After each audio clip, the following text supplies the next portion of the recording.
हरिओम तत्सत। Hello everyone, कैसे हैं आप सब।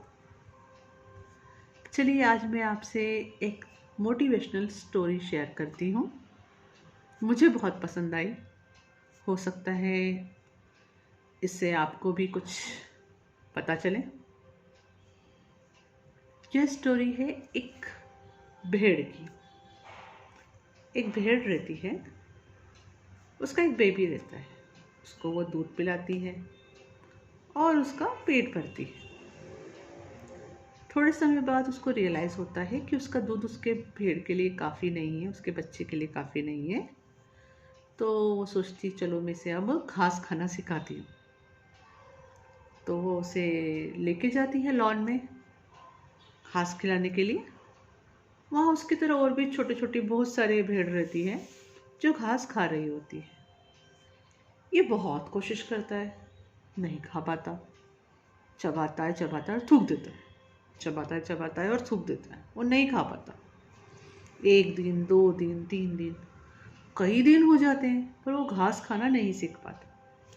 तो वो जो साथ वाले दूसरे बेबी भेड़ रहती है वो उसकी बहुत हंसी उड़ाती है कि इतनी छोटी सी चीज़ है घास खाना, इनबिल्ट है ये तो सभी भेड़ में, और ये नहीं खा पाता है करके उसकी बहुत हंसी उड़ाती है। इस बेबी को बहुत बुरा लगता है कि देखो सब लोग मेरी हंसी उड़ा रहे हैं, मैं इतनी छोटी सी चीज़ नहीं कर पा रहा हूँ, मैं घास नहीं खा पा रहा हूँ।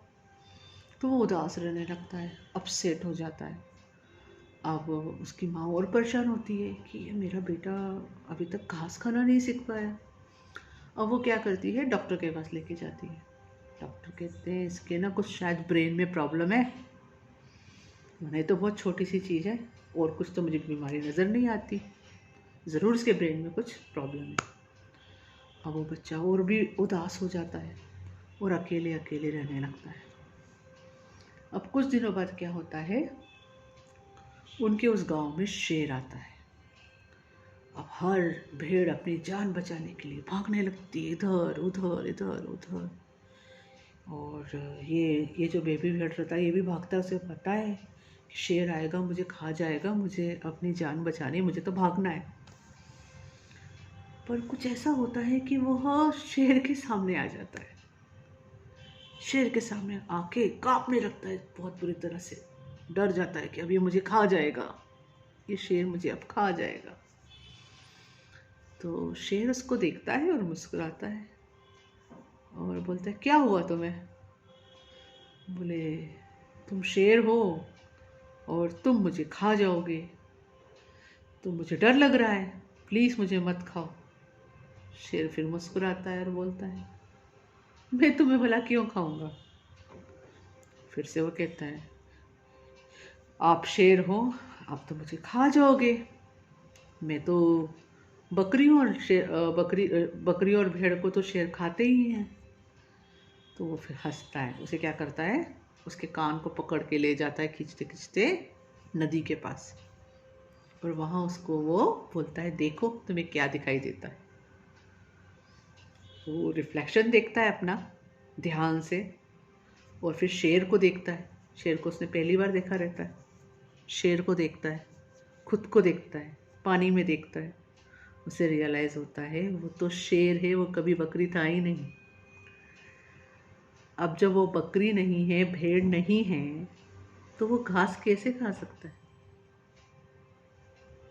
जब वो शेर है, उसकी बेसिक क्वालिटी है किंग की तरह रहने की, तो वो भेड़ की तरह कैसे रह सकता है, वो एक भीड़ का हिस्सा कैसे बन सकता है। जिस यूनिकनेस के लिए उसको हमेशा से शर्म आती थी, शेम होता था, गिल्ट फील होता था कि देखो मैं घास नहीं खा पाता हूँ, उसे अब रियलाइज़ होता है क्योंकि वो घास खाने के लिए बना ही नहीं था। अल्टीमेटली वो अपने अंदर की पावर को जगाता है, दहाड़ना सीखता है और किंग की तरह रहना सीखता है।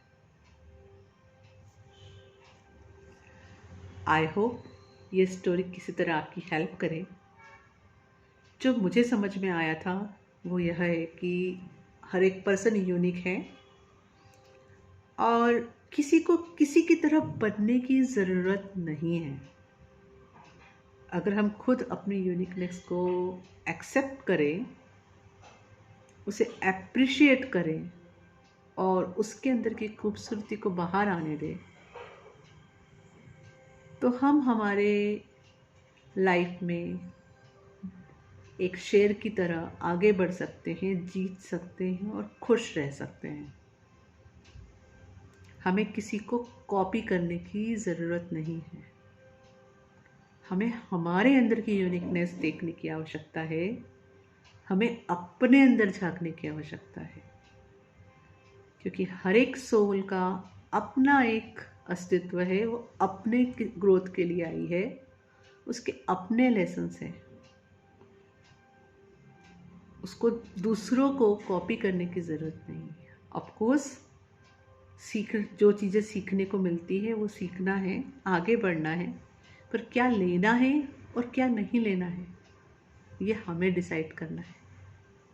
दूसरों के ओपिनियंस, दूसरे क्या कहते हैं, उस पर आके अपने आप को कभी भी क्रिटिसाइज नहीं करना है कि जो एबिलिटीज़ सामने वाले में है वो गॉड गिफ्टेड है और जो एबिलिटीज़ हमारे अंदर है वो भी गॉड गिफ्टेड है। तो उसका भी सम्मान करो और खुद का भी सम्मान करो। Thank you.